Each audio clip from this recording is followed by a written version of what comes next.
এমাহৰ পাছত মানে প্ৰথমে বালক মিঠাতেল দিছিলে আৰু বালক মিঠাতেলৰ পাছত মানে মামা তুলিখন আহিলে।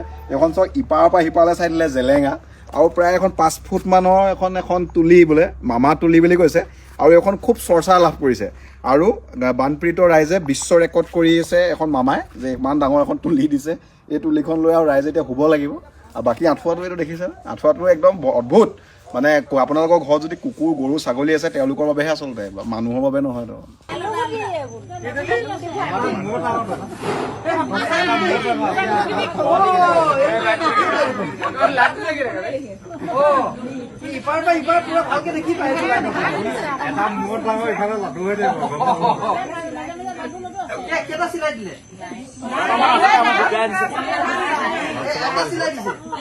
নটামান আছে যাবা আকৌ বছৰ হ'ব লাগিব।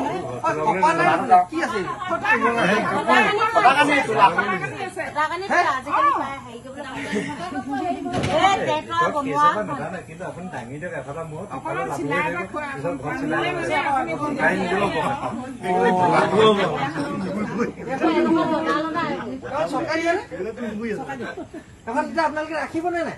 ৰাখি থৈছো।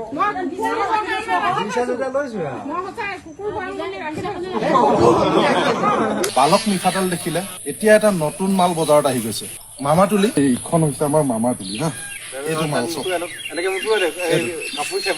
মামা তুলি হা, এখন মামা তুলি। মই চকুত আছো, এই তুলিখন চক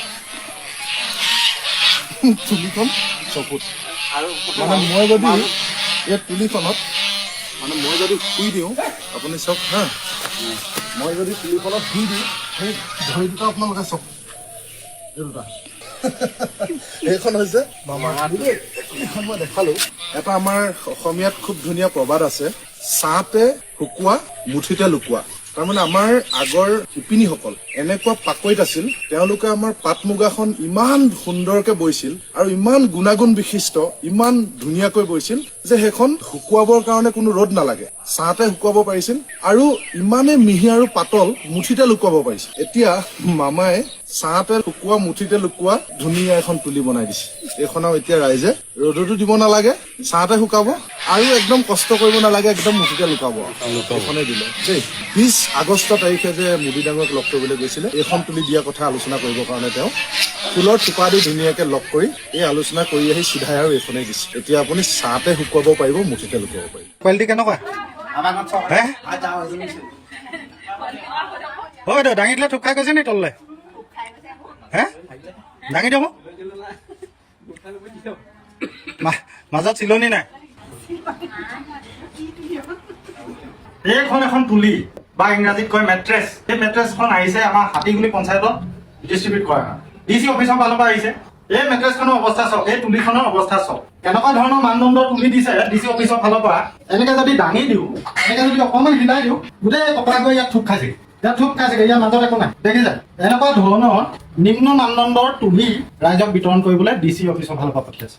মই এই ভিডিঅ'ৰ জৰিয়তে DC মহোদয়ক আহ্বান জনাব বিচাৰিছো, আপুনি এই বিষয়ে জ্ঞাত হয় নে নহয়, আৰু যদি নহয় আপোনাক মই আপোনাৰ নজৰত এই বস্তুটো পেলাব বিচাৰিছো। এনেকুৱা ধৰণৰ নিম্ন মানদণ্ডৰ তুলি কোন ঠিকাদাৰে ইয়াত প্ৰদান কৰিছে, কোন ঠিকাদাৰ আণ্ডাৰত এইবোৰ আহিছে? হাতীগুলি পঞ্চায়তৰ এটা ৱাৰ্ডত মাত্ৰ 50 ঘৰকৈ মানুহক তুলি দিবলৈ দিছে, য'ত 150 ঘৰ মানুহ ডুবিছে, 50 ঘৰ মানুহক তুলি দিবলৈ দিছে। সেইটো কেনেকুৱা কথা? আৰু এনেকুৱা ধৰণৰ নিম্ন মানদণ্ডৰ তুলি য'ত আমাৰ কুকুৰেও নোহোৱে, পশুৱেও নোহোৱে, এনেকুৱা ধৰণৰ তুলি দি ৰাইজক কিয় অপহাস কৰিছে, ৰাইজক কিয় টিকিং কৰিছে? শিৱসাগৰীয়া ৰাইজক, এই বান বিধ্বস্ত ৰাইজক, এই মহাপ্ৰলয়ৰ সময়ত যাক আপুনি গোটেই অসমবাসী উবুৰি পৰিছে সহায় সহযোগ কৰিবলৈ, এনেকুৱা ক্ষেত্ৰত আকৌ চৰকাৰে এনেকুৱা ধৰণৰ নিম্ন মানদণ্ডৰ বস্তু প্ৰেৰণ কৰি আমাক উপহাস কৰিছে, শিৱসাগৰীয়াক টিকিং কৰিছে, ইনচাল্ট কৰিছে। DC মহোদয় ইয়াৰ ওপৰত সঠিক তদন্ত কৰক আৰু যি এনেকুৱা ধৰণৰ এনেকুৱা নিম্ন মানদণ্ডৰ তুলি বা মেট্ৰেছ যোগান ধৰিছে তেখেতলোকৰ ওপৰত যথোপযুক্ত শাস্তিৰ ব্যৱস্থা কৰক।